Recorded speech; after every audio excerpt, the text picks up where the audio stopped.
Guys, welcome back to my channel Shashwik Diaries. How are you all doing? Hope you're all doing good. तो आज का जो मेरा ये वीडियो है ये बहुत ही ज़्यादा स्पेशल है मेरे लिए। और टाइटल से तो आपको पता चल ही गया होगा कि आज मैं किस टॉपिक पे बात करने वाली हूँ। तो yes, today I am going to share with you all my pregnancy journey. तो ये बहुत ही ज़्यादा रिक्वेस्टेड वीडियो था, लाइक मुझे बहुत लोगों ने बोला था कि अपने प्रेगनेंसी पे वीडियो बनाओ, तुम्हारी प्रेगनेंसी जर्नी कैसी थी। सोचा कि चलो फिर मैं आप लोगों के साथ ज़रूर शेयर करूँगी ये वाला वीडियो, और बहुत दिन से पेंडिंग भी था। तो वीडियो स्टार्ट करने से पहले मैं आप लोगों से रिक्वेस्ट करती हूँ कि आप लोग चाय कॉफ़ी लेकर बैठे, क्योंकि ये वीडियो होने वाला है थोड़ा सा लंबा, क्योंकि बहुत लंबी जर्नी होती है ना, 9 मंथ्स की जो जर्नी होती है तो काफ़ी लंबी होती है। तो मैं कोशिश करूँगी सारा कुछ कवर अप करने का इस वीडियो में।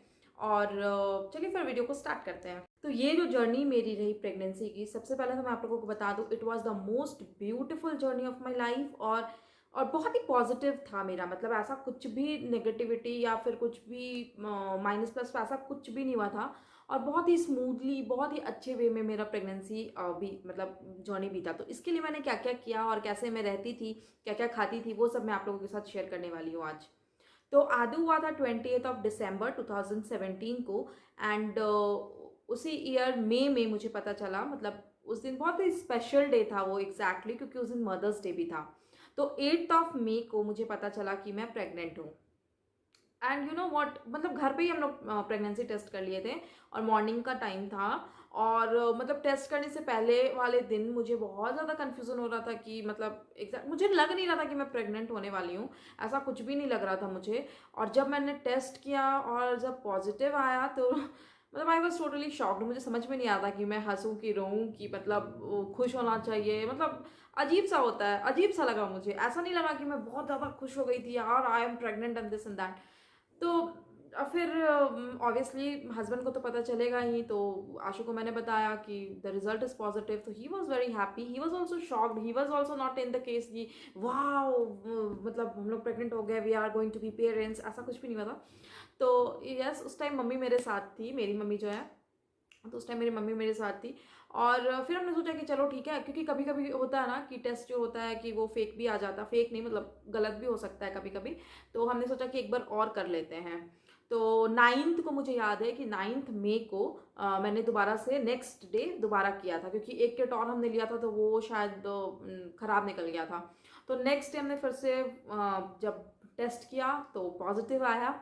तो पॉजिटिव आया तो फिर मुझे लगा oh my God I am pregnant. और मुझे लगा था कि मैं कैसे संभालूं, क्या करूंगी मुझे, क्योंकि मेरा ना पहले से लगता था ना कि मैं यार बच्चे को तो मैं संभाल सकती हूँ, मतलब बेबीज मुझे बचपन से ही बहुत अच्छे लगते थे। मतलब मेरे छोटे छोटे कजन्स जब आते थे ना घर पे गर्मी छुट्टी के टाइम पे, और तो बहुत अच्छा लगता था उनके साथ खेलना।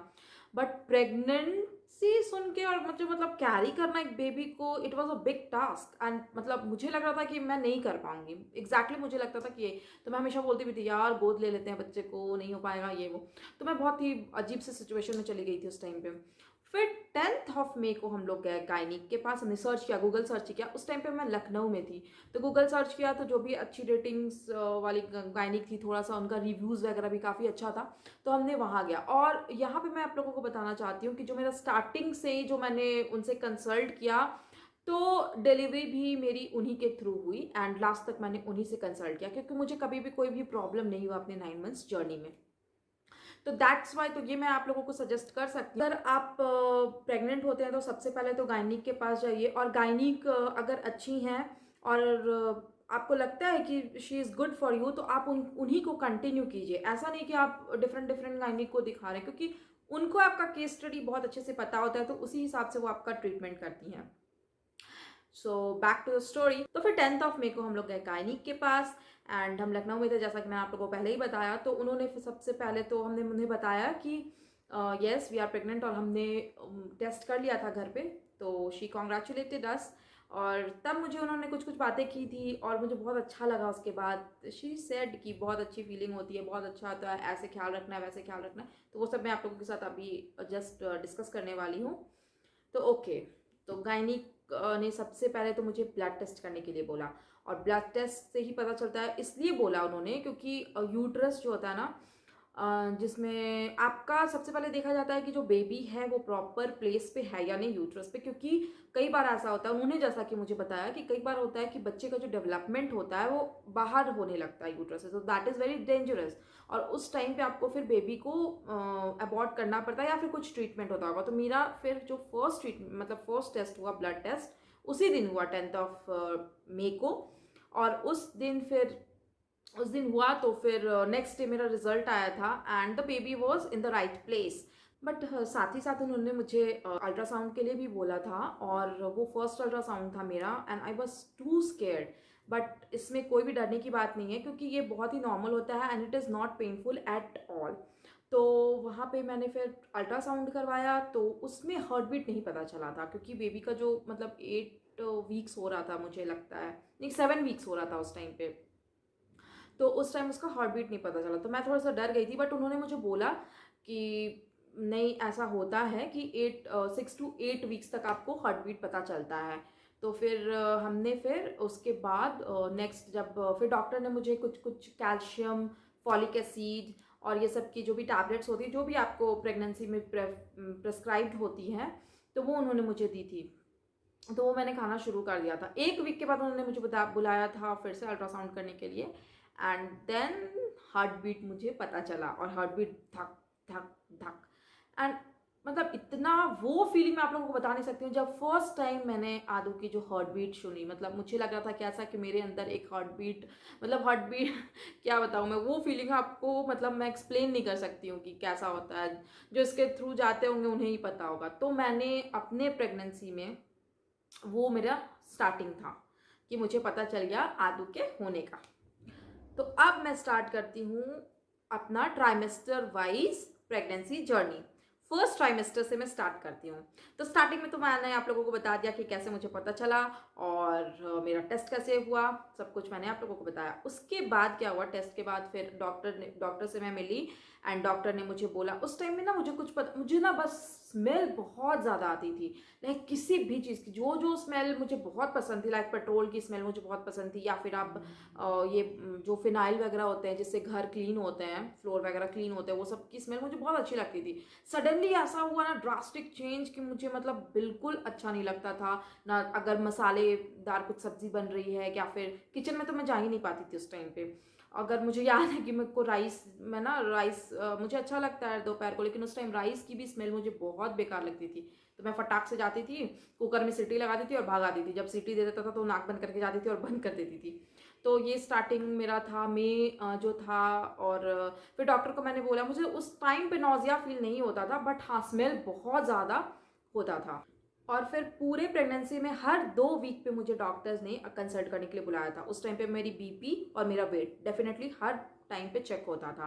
एंड मैंने टोटल गेन किया था वेट 20 kg, मीन्स मैं 63 kg की थी जब मैं प्रेग्नेंट हुई थी। That is on 10th of May. और 20 जो दिसंबर को मेरा वेट चेक किया गया था जब आदू हुआ था, तो इट वॉज 82.5, मतलब टोटल 20 kg मैंने गेन कर लिया था वेट अपने प्रेगनेंसी में। तो उसके बाद जो मई का जो टाइम था ना, फर्स्ट मंथ, वो ऐसे ही बीत गया मेरा। मेडिसिन वगैरह मैं बहुत ही प्रॉपरली लेती थी टाइम से, बट मैं खाना नहीं खा पाती थी उस टाइम पे and it was totally fine. Doctor ने मुझे बोला कि इट इज़ टोटली फाइन, होता है।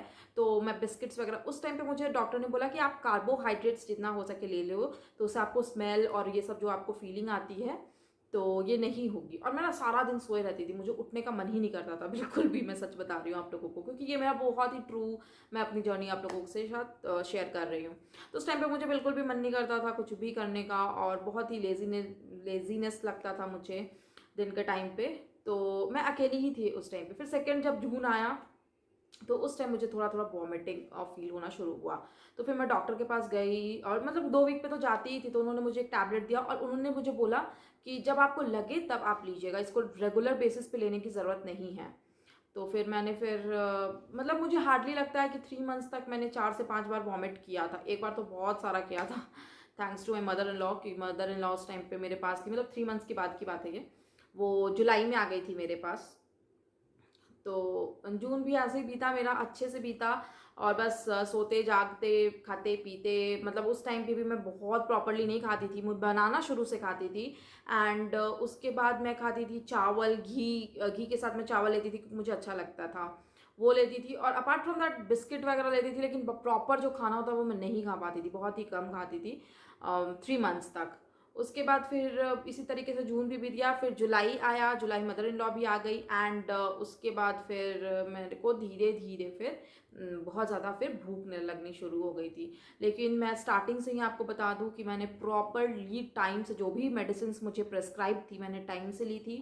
एंड मुझे अपने में लगता था कि नहीं, मुझे अच्छे से केयर करना है क्योंकि ये मेरी बेबी का भी सवाल है। एंड उसके बाद मुझे थायराइड का जब टेस्ट हुआ था तो मुझे इन नॉर्मल, मैंने पहले भी थायराइड टेस्ट करवाया था तो मुझे थायराइड था नहीं।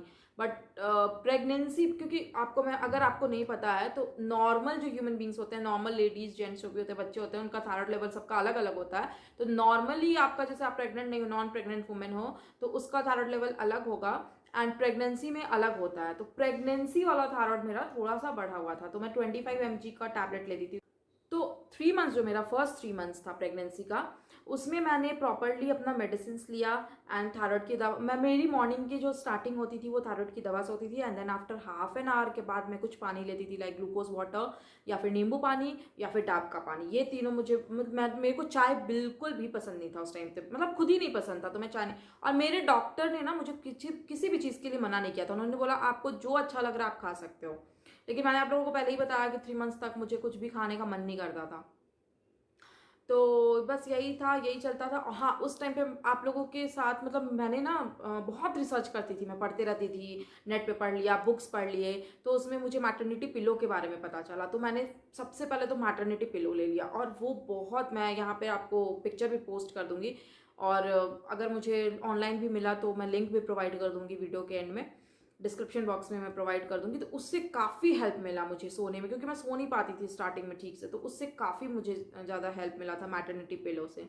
तो 3 मंथ्स इसी तरीके से मेरे गुजरे, लाइक मॉर्निंग में मॉर्निंग डिजीनेस तो होता ही था। मैं आपको सच बताऊं तो मैंने पूरे प्रेगनेंसी, मतलब सुबह उठ के मैं पहले कुछ खा लेती थी तब जाके ब्रश करती थी। तो यहाँ पे मैं आप लोगों को ये एडवाइस करूंगी कि उस, जब आप प्रेग्नेंट होते हैं ना, तो आपका जो बॉडी आपको अलाउ करता है करने को, आपका जो, आपको खुद ही पता चलेगा कि क्या डिमांड कर रहा है आपका बॉडी, तो उसी के अकॉर्डिंग आपको काम करना चाहिए। और मतलब खुद ही पता चल जाएगा। एक तो डॉक्टर का जो भी सजेशंस होता है उसको प्रॉपरली मानना चाहिए, और प्लस आपको जो बॉडी की रिक्वायरमेंट होती है, लाइक सोना है तो आपको सोना चाहिए। एंड ऐसा नहीं है कि बहुत ज़्यादा एक्सरसाइज कर रहे हैं, बहुत, हाँ मैं एक्टिव, पूरे प्रेगनेंसी बहुत एक्टिव थी, बट ऐसा नहीं था कि मैं पूरे घर के काम कर रही हूँ, ये कर रही हूँ, क्योंकि मुझे आराम भी करना होता था। और मतलब बहुत ही स्मूथ चली मेरी, और बहुत अच्छा लगा था मुझे अपना प्रेगनेंसी जर्नी। और मैं पिक्स भी लगा दूंगी, आप लोगों को पता चलेगा। तो मई जून तो मेरा ऐसे ही बीत गया। एंड जुलाई में, 7 जुलाई को मुझे अच्छे से याद है कि मदर इन लॉ मेरी आ गई थी, और उसके बाद उन्होंने मेरे, मतलब प्रेगनेंसी जर्नी को और भी बहुत ही ब्यूटीफुल बना दिया। And I am really very thankful to her. तो मतलब जैसे गरम गरम रोटियां बना के देती थी मुझे, तो बहुत अच्छा लगता था खाने में, जो क्योंकि वहाँ उस टाइम पे मैंने मेड रखी हुई थी। बट होता क्या था ना कि मेड का जो खाने का, मतलब जो वो बनाती थी वो मुझे बिल्कुल अच्छा नहीं लगता था खाने में। तो मम्मा बनाती थी, एंड उस टाइम से मुझे बहुत ज़्यादा भूख लगनी शुरू हो गई थी। तो 3 मंथ्स के बाद से मैंने फिर प्रॉपर डाइट जो होता है वो लेना शुरू किया। तो मॉर्निंग में मैं उठती थी, या तो मैंने पहले बताया नींबू पानी या फिर डाब का पानी या फिर ग्लूकोज, ये तीनों मैं लेती थी। उसके बाद मैं ब्रेकफास्ट करती थी, तो ब्रेकफास्ट में जनरली मेरा रोटी सब्जी दही ये तो रहता ही रहता था, मतलब रोटी सब्जी तो मुझे खानी होती थी। फिर देन आफ्टर बीच में मैं बनाना तो डेफिनेटली खाती थी, मतलब 2 बनाना तो मेरा फिक्स था खाना। उसके बाद फिर लंच में मैं नॉर्मल दाल चावल सब्जी जो भी हुआ घर का जो नॉर्मल खाना होता है वो मैं खाती थी। एंड फिर शाम को मुझे कुछ भूख लगती थी तो चिला हो गया या फिर कुछ भी बिस्किट हो गया, जो भी मुझे भूख लगती थी तो मैं खा लेती थी। कभी हलवाई हो गया। तो ये सारी चीज़, रसगुल्ला मैंने बहुत ज़्यादा खाया, मतलब पूरे प्रेगनेंसी में मैंने रसगुल्ला बहुत खाती थी, मुझे रसगुल्ला बहुत पसंद भी था उस टाइम भी और अभी भी है। बट अभी तो अवॉइड करती हूँ वेट की वजह से, बट उस टाइम तो वेट का कोई सीन ही नहीं था मेरा। तो मैं रसगुल्ला हमेशा 1-2 फ्रिज से निकाल के खाते रहती थी। फिर वही शाम को वही मेरा रोटी रहता था, रोटी सब्जी जो भी घर पे बना नॉर्मल। एंड देन आफ्टर रात को 1 गिलास दूध तो पीना ही पीना है, फिर दूध पी के फिर सो जाती थी। एंड शाम को थोड़ा सा कोशिश करती थी, उस टाइम विंटर्स का भी टाइम शुरू हो रहा था धीरे धीरे, लखनऊ में तो विंटर्स आपको पता ही होगा। कि बहुत ज़्यादा ठंड होती है, तो मैं दोपहर के टाइम पे धूप में भी चली जाती थी, अच्छा लगता था मुझे वहाँ पे। फिर मेरी एक दीदी भी आई थी मुझसे मिलने, कज़न, और विक्की दी अगर तुम देख रही हो तो मैं तुम्हारे लिए भी बोल रही हूँ, और वो फेस बहुत अच्छा था मेरा। फिर मतलब 5th मंथ, मैं अब सेकेंड जैसे ट्राइमेस्टर की बात कर रही हूँ, तो 5th मंथ के टाइम पे दीदी आई थी मेरी, एंड मुझे ना 3 दिन उन्होंने जो मेरा मन किया उन्होंने बना के खिलाया था मुझे। तो मेरा ना वैसा नहीं था कि मुझे ये प्रॉपर फूड खाने का मन करा, ऐसा कुछ, मुझे बस लगता था कि मैं बस मुझे कुछ भी दे दो मैं खा लूँगी, और मैंने प्रॉपरली सब कुछ खाया। तो ये मेरा जो सेकेंड ट्राइमेस्टर जो होता है ना, वो ऐसे भी बोला जाता है कि इट्स अ हनीमून पीरियड। काफ़ी रिलैक्स लगता है, बॉडी आपके धीरे धीरे मतलब वो एब्जॉर्व करना शुरू कर देती है कि प्रेगनेंसी को। एंड सेकेंड ट्राइमेस्टर में ही इनफैक्ट 18 वीक्स 3 डेज में आदू का मैंने जब अल्ट्रासाउंड किया तो फर्स्ट टाइम मैंने आदू को देखा। ये देखिए आप लोग, तो फर्स्ट टाइम मैंने आदू को देखा, और ये देखिए क्या, इसको देखकर सब लोग बोलते थे कि it's a baby boy, and गोलू पोलू सा उसका फेस था, और एग्जैक्टली जब वो हुआ तभी भी वो ऐसे ही था। जो सेकेंड ट्राइमेस्टर में मुझे उसका प्रॉपर फेस देखने को मिला, हार्ट बीट उस टाइम तक, हार्ट बीट तो हर टाइम मतलब मेरा बहुत ज़्यादा अल्ट्रासाउंड हुआ, ब्लड टेस्ट भी होते रहता था बीच बीच में थायराइड का, कि मेरा थायराइड लेवल ज़्यादा बढ़ा है कि नहीं बढ़ा है, तो इट्स कॉमन। और फिर था जो मेरा सेकेंड ट्राइमेस्टर था उसमें मैंने ट्रैवल भी किया था, 6 मंथ्स मेरा चल रहा था। तो उस टाइम मेरी भाई की एंगेजमेंट थी, तो मैंने डॉक्टर से पूछा, मुझे वैसे कोई कॉम्प्लिकेशन थी नहीं, तो मैंने ट्रैवलिंग भी की, लखनऊ से रांची गई थी, एंड देन आफ्टर 1 महीना रांची में रही मम्मी के घर पे, फिर वापस से भी आई 1 महीने के बाद। तो ये था, और सेकेंड ट्राइमेस्टर बहुत ही स्मूथली मेरा चला, और उस टाइम पे मुझे ना कोई वॉमिट होता था, कुछ भी नहीं होता था, प्रॉपरली मैंने खाना खाया, प्रॉपरली वॉक करती थी, घर के बहुत ज़्यादा काम नहीं करती थी मैं, छोटे छोटे अपनी चीज़ें तो डेफिनेटली करती थी मैं, कभी कुछ कबर्ड्स ठीक करना, या फिर वॉक करना, या फिर कुछ भी किचन में भी कुछ कुछ करना, मतलब मैं अपने आप को हमेशा एक्टिव रखती थी, ताकि मतलब मुझे ऐसा लगता था ना कि मेरा बेबी भी उससे एक्टिव होगा। बिग बॉस में ज़रूर देखती थी। था मेरा सेकेंड ट्राइमेस्टर का। अब हम पहुंचते हैं थर्ड में। तो थर्ड ट्राइमेस्टर में थोड़ा थोड़ा जो मेरा बॉडी है वो बल्कि होना शुरू हो गया था, और हाँ मेरा ना मतलब 7 मंथ से मुझे लगता था, पता चलता था कि थोड़ा थोड़ा जो मेरा टमी है, बेली जो है वो थोड़ा थोड़ा पता चल रहा है। उसके पहले मुझे लगता था कि अरे यार मैं प्रेग्नेंट नहीं हूँ क्या, मतलब कुछ पता ही नहीं चल रहा है। बेबी मूवमेंट्स मुझे 7.5 मंथ्स के बाद से पता चलना शुरू हुआ। तो आप लोग ये ना, अगर मान लीजिए बेबी का मूवमेंट जो आपको अगर उससे पहले नहीं पता चला, तो ऐसा मत, आप डरिएगा मत। मैं डॉक्टर से बोलती थी यार बेबी मूव नहीं करता, पता नहीं चलता, तो बोली कि धीरे धीरे आपको पता चलेगा। उसके बाद तो मतलब 7.5 to 9 मंथ्स में ओ माय गॉड, बहुत सारी केक्स, बहुत सारे मूवमेंट, कभी इधर आ जाता था कभी उधर आ जाता था, पूरा प्रॉपरली मुझे पता चलता था कि उसका छोटा सा हेड है, उसका भी पता चलता था उसका लेग है, तो पूरा प्रॉपर बहुत ज़्यादा मूवमेंट करता था वो। एंड थर्ड ट्राइमेस्टर में तो मैंने पूरा पूरा का पूरा बिग बॉस देखा था, मतलब मॉर्निंग से मैं ना, मतलब मेरा एक ही इंटरटेनमेंट का था, मुझे बिग बॉस बहुत ज़्यादा पसंद था उस टाइम पे। और बस ये एक ईयर है जो मैंने बिग बॉस छोड़ दिया, मैं नहीं देखी, नहीं तो हर साल मैं बिग बॉस देखती हूँ, मुझे बहुत ज़्यादा पसंद था वो शो। और फिर बस यही था मेरा थर्ड ट्राइमेस्टर, भी अच्छे से स्मूथली हो गया, खाना पीना, एंड बस थोड़ा सा बॉडी बल्कि होने लगा, मूवमेंट्स पता चलने लगे थर्ड ट्राइमेस्टर में। एंड लास्ट में फिर मेरा दिसंबर के टाइम पे फिर आदू आ गया। तो ये मेरी प्रेगनेंसी जर्नी है, और डिलीवरी की जो मेरी स्टोरी है वो मैं एक डिफरेंट वीडियो में करूँगी, क्योंकि अगर इसी में फिर इंक्लूड करूँगी ना तो बहुत लंबा हो जाएगा वीडियो, तो मैं नहीं चाहती कि इसी में इंक्लूड करूँ, तो मैं उसके लिए अलग से शूट कर लूँगी और आप लोगों के साथ शेयर करूँगी अपना डिलीवरी स्टोरी भी। तो गाइज ये थी मेरी छोटी सी प्यारी सी प्रेगनेंसी स्टोरी, होप आप लोगों को अच्छी लगी हो। और हाँ, अगर आप लोग प्रेगनेंसी से रिलेटेड या बेबी से रिलेटेड कुछ भी मुझे पूछना चाहते हैं तो मुझे इंस्टाग्राम पे जरूर फॉलो कर सकते हैं। इंस्टाग्राम मेरी आईडी आपको नीचे मैं दे देती हूँ, तो वहाँ पे आप लोग मुझसे पूछ सकते हो, या कमेंट बॉक्स में भी पूछ सकते हो कुछ भी अगर आप लोगों को पूछना हो तो इससे रिलेटेड। एंड मैं बस यही एडवाइस करना चाहूँगी मेरा जो एक्सपीरियंस के थ्रू, कि आप लोग जो भी आपको अपना ख्याल खुद रखे प्रेगनेंसी में, एज अ किसी पे डिपेंडेंट ना हो कि वो मेरा ख्याल रखेगा, वो मेरी ख्याल रखेगी, ये मेरी ख्याल नहीं करती, तो ऐसा नहीं होना चाहिए। आपको खुद से ख्याल रखना होगा अपने अपने का।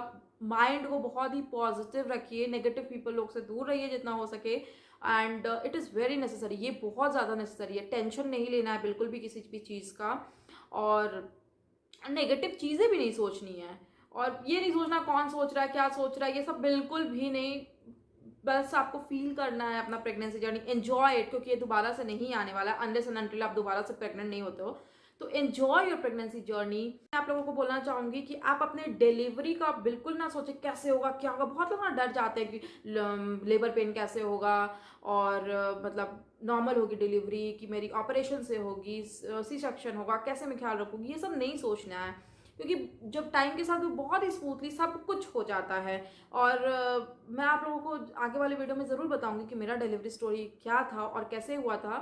तो ये सब चीज़ नहीं सोचना, आप अपना फुल ऑन एंजॉय कीजिए ये जर्नी फुल ऑन हैप्पीनेस के साथ। एंड ट्राई कीजिए उससे बातें करने का जिससे बात करके आपको अच्छा लगता हो। अच्छी अच्छी चीज़ें खाइए, अपना ध्यान रखिए और डॉक्टर की एडवाइस ज़रूर मानिए। एंड ट्रस्ट मी गाइस, इससे ब्यूटीफुल जर्नी आपके लाइफ की कुछ नहीं हो सकती है। Those 9 months are like precious one and you should just treasure it. तो यस, ये थी मेरी आज की वीडियो। होप आप लोगों को अच्छी लगी, और अगर अच्छी लगी तो प्लीज़ लाइक कर दीजिएगा। तो अगर आपने अभी तक मेरे चैनल को सब्सक्राइब नहीं किया तो प्लीज़ सब्सक्राइब कर लीजिएगा। फिर से मैं मिलती हूँ एक नई वीडियो के साथ। Till then take care guys, happy parenting, happy motherhood, be happy everybody, bye bye.